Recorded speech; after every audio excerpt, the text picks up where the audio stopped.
Be sure to catch a comprehensive and detailed furtherance of those stories on our 1 o'clock news bulletin. Now, employment opportunities in Kenya, or the lack of it, has been a key issue in Kenya, with thousands of youth desperately seeking these elusive jobs. Now, to discuss this and more about the intricacies of employment is Jacqueline Mugo, the CEO of Federation of Kenyan Employers. Welcome to the show.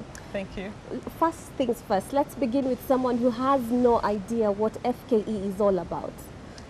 The Federation of Kenya Employers is the umbrella organization in this country representing employers, and it's dubbed as the voice of employers in Kenya. The membership of the Federation is open to any entity that is registered in this country as a legal being, whether it's a private company, an association, whether you're a cooperative or a private limited liability company.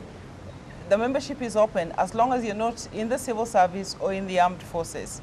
So all sectors of within this country can join the Federation of Kenya Employers.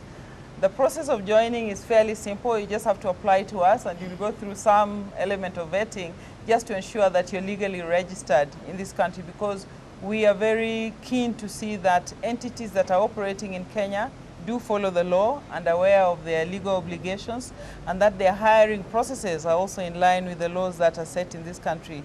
We also have therefore grouped the various members into associations where that is important for them to address their issues.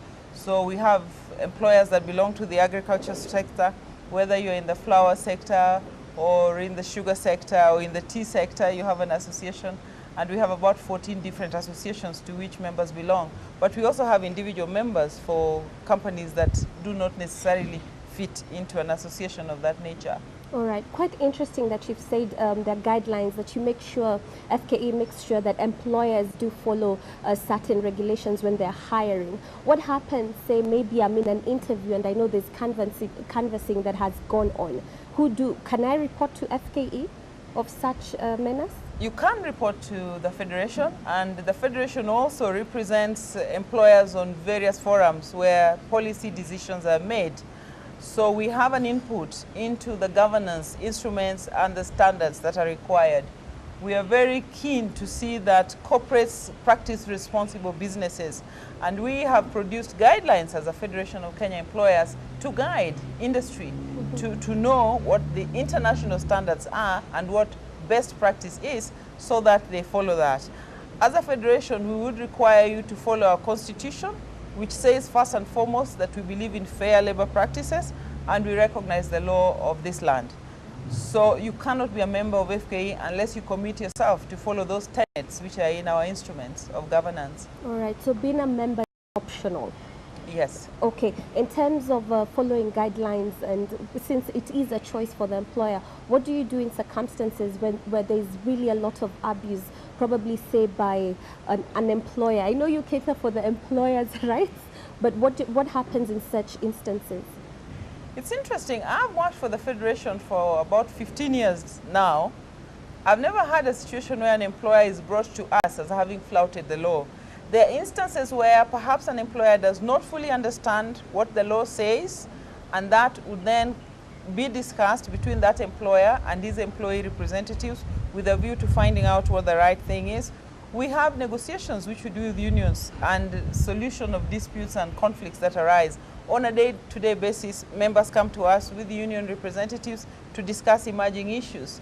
So part of that means that the Federation interprets the law and the basic principles so that industry knows what the law is, to support businesses in understanding their legal obligations. And we actually prefer that companies go beyond their legal obligations, and many corporates have done that. We have many members that have social responsibility programs that go beyond the tenets of the law. But to support members, we also carry out training and development programs to build the capacity of the employees within enterprises to be able to enhance the productivity of our people and to prepare them for the market. All right. Now, in terms as an employer, probably because it is optional to be a member, what are some of the key benefits of being a member of the Federation of Kenyan Employers?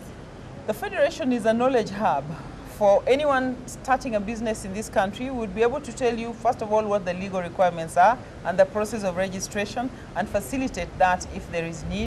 We would alert you as to the contents of the labor laws and what the basic requirements are from a point of view of the law. Then once you're registered, we give employers advice on a day-to-day basis, interpreting for them what the law says and the various instruments that govern employment. We do collective bargaining agreement negotiations with unions. We have in-house lawyers that give legal advice and representation in the industrial court. And now our labor laws have changed, and they require that anything to do with labor, if it's a dispute, it has to go to the industrial court. And we've seen an increase on the cases in the industrial court, almost quadrupling. So all cases that go to the industrial court, then an employer would have the opportunity to use the legal services of the Federation to defend them. You have opportunity to take up on our training services. And we do trainings on all aspects of management, all aspects of negotiations and industrial relations as a whole. And then we have organizational development type of services. We do organization reviews, setting up of strategic plans, job evaluations, where an industry feels that perhaps they need to review their structure and it creates jobs and roles and profiles that fit their future demands. So we'll be able to do that for you and come up with what we would say are optimal numbers for an organization. So before an organization decides that perhaps it has excess staff and needs to release them, we would then move in and do a study to be able to assess that and be able to help you determine what your future skill demands are and work alongside members in that process to be able to ensure that if there is perhaps a restructuring to be done, it is done, first of all, in line with the law, and secondly, in line with best practices. All right, quite very interesting. Just before we get to how labor laws are applied here in Kenya, let's see what you had to say in the streets on our question of the day. We were asking you, what do you think needs to be done to eliminate poverty in Kenya? Kenya should reduce poverty by giving jobs to young people who don't have jobs so that they can secure for their needs. Also, there should be no racial discrimination, or also there should be no tribalism in the country, and people should always work hard so that there should be no poverty in Kenya. As the government states and tells us, they should get jobs, create jobs for the young people so that we can eradicate poverty. I think maybe they should create employment for teenagers, because maybe lack of employment is the one that has caused all this poverty. And maybe they should reduce the fuel prices, food prices, and create employment. I think that is the big thing that should be done. What can be done is that we can do away with poor politics, which leads to, corruption. Yeah.